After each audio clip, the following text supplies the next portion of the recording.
host, Beth Ann. And I welcome you today to CSC Talk Radio. It is my honor, my privilege, and my pleasure to be here with you today. Well, I asked this question last week, I do believe. Have you ever watched a ball game with such poor officiating that you would say we have to beat the team and the officials? Well, I kind of feel that way today in some of the fights that we are in for this nation. We the people, seriously, we the people have got to get serious about this fight for liberty, if it means anything to you. I remember Derry Brownfield. He used to laugh about how everybody thought he was a nut, he'd say, because they thought he was some conspiracy nut, mentioning the black helicopters. And now we know, he would say, and he'd kind of chuckle, heck yeah, there's black helicopters. And now we say we also have added the drones and the cameras, and we have Google and their infringements upon privacy. I say this to you, as you know, my mentor, Derry Brownfield, would have shows periodically about the threat of the MP. And guess what? Now the military is acknowledging that this is a huge threat to the U.S. There are several topics I wanted to bring to you today. And as I do, I want you once again, each one of you, to think about how you can serve this nation best. How best can you serve this nation? Are you willing to fight for the future of this nation? Does it really mean anything to you?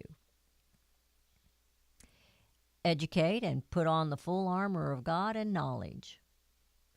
Know your rights, know your Constitution, know your history. Build on it. Don't throw it away because of the bad that's there. Build on the good. That's how we learn from our mistakes. We don't repeat them.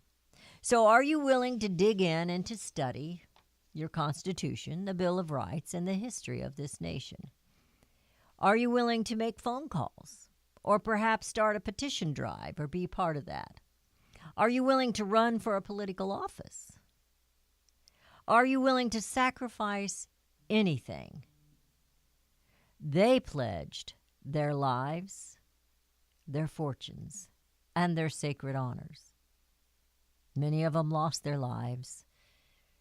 The majority of them definitely sacrificed their fortunes. But they held on to those sacred honors by standing firm for what they believed. We will at least,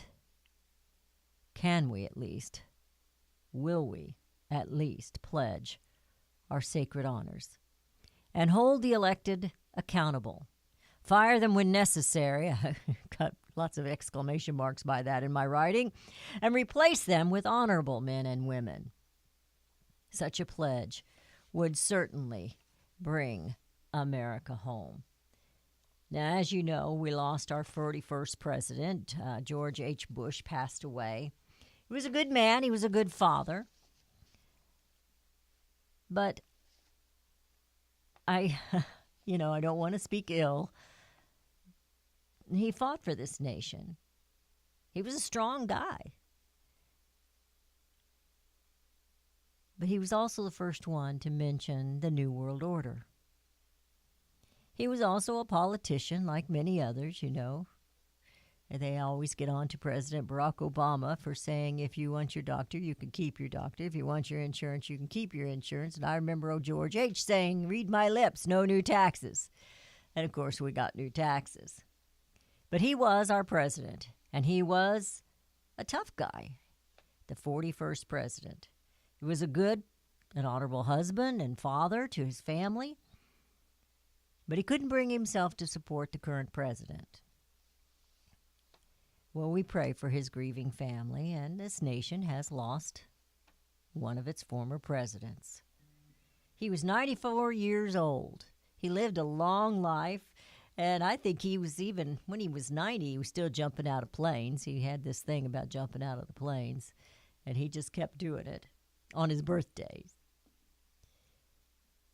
He was even coherent enough before he passed away when his son, George, the president, George W. Bush, called him and told him he loved him. And he said, "I love you too, son."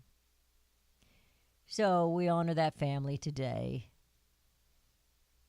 with the grieving of the loss of their father and grandfather. And I would suspect great-grandfather. He's got a pretty good legacy there for his family. Now, moving on, I wanted to talk a little bit about some of the battles that we face here. And maybe some of you don't think it's a big deal when we talk about the Electoral College. But the Electoral College is a very big deal, and that's why they're wanting to do away with it. So let me explain it to you as it has been explained to me, and maybe this will help. The subject title in this is 319 square miles. In their infinite wisdom, our founding fathers created an electoral college to ensure that the states were fairly represented. Key word there, fairly. Why should one or two densely populated areas speak for the entire nation? Well, unless you want mob rule, which is what democracy is. So when they keep saying we're a democracy, you need to say, no, we're not supposed to be a democracy. Well, these statistics should finally put an end to the argument if you really want fair representation in the United States of America, if that means anything to you. So this should help you make sense of the Electoral College. There are 3,141 counties in the United States. Trump won 3,084 of them, and Hillary Clinton won 57 counties. There are 62 counties in New York State.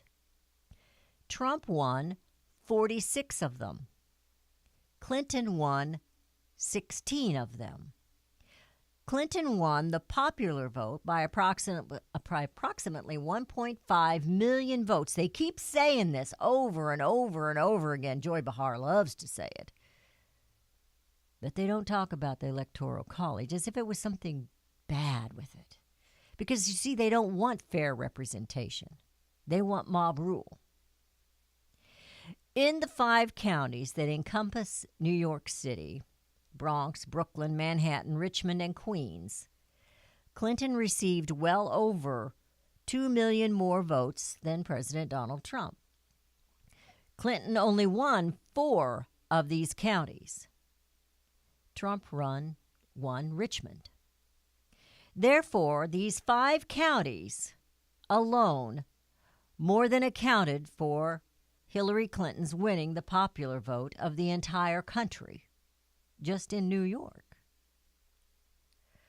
These 5 counties comprise 319 square miles.